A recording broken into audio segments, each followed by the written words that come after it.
Preacher here. It's a day in the life of a biker.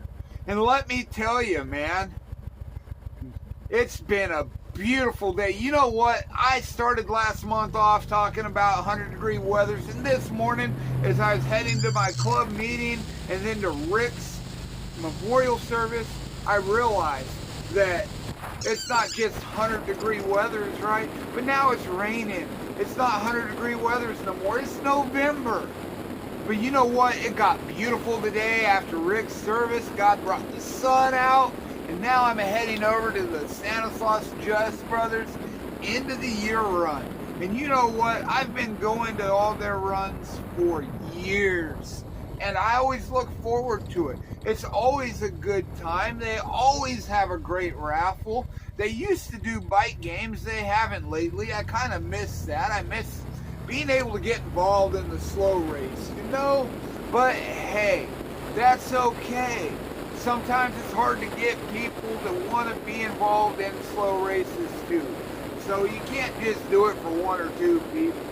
But anyway, we're going to go out to this run. It's going to be a good time. We're going to see how it is. And you know what? If you haven't, give me a victory and cheeses in the comments and keep it shiny side up. Let's see how this run goes.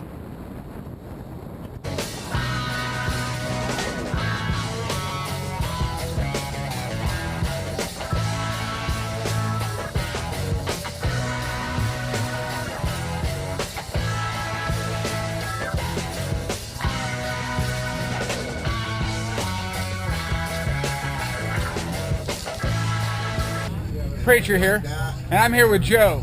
Joe, I got a question for you. All right. What was your first motorcycle? 66 Triumph, 650, stretched out. Did you have the long forks on it. Laser crane.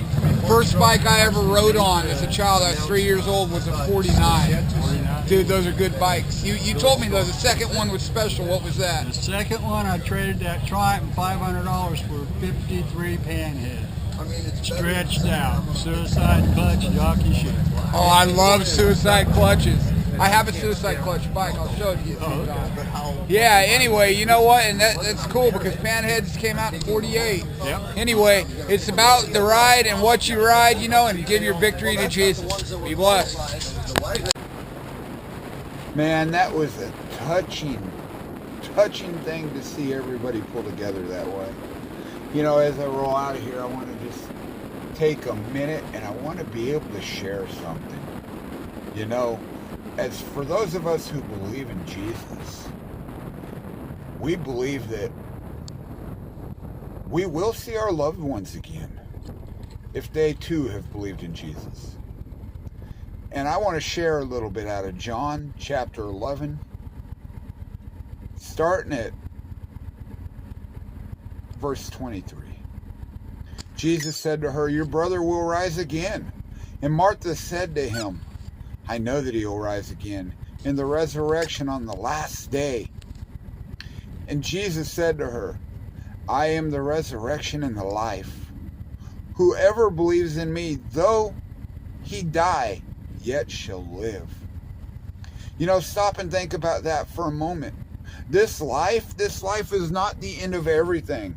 It's the beginning of one or two eternities.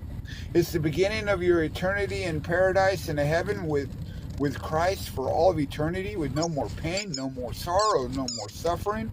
Or it's the beginning of an eternity in punishment in hell.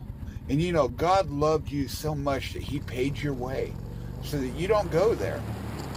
But it comes with putting your trust in Christ. That's why he says, "Whoever believes in me." That's all it takes. You don't have to be religious. You don't have to be perfect. It don't matter what you've done because it's based on what Christ has done for you. God, out of his love for you, paid your way to heaven. And all you got to do is put your trust in him. It says, "I am the resurrection and the life. Whoever believes in me, though he die, yet he shall live. And everyone who lives and believes in me shall never die." And then comes a very important question. Do you believe this? You see, if you believe this, you're going to heaven. And that's God's promise. So if you haven't started that relationship with Jesus, I recommend you do it today. You know, Romans 10:9 puts it easiest for me. If you confess with your mouth that Jesus is Lord and believe in your heart that God raised him from the dead, you will be saved. Start that relationship with him. Be blessed. See you guys later.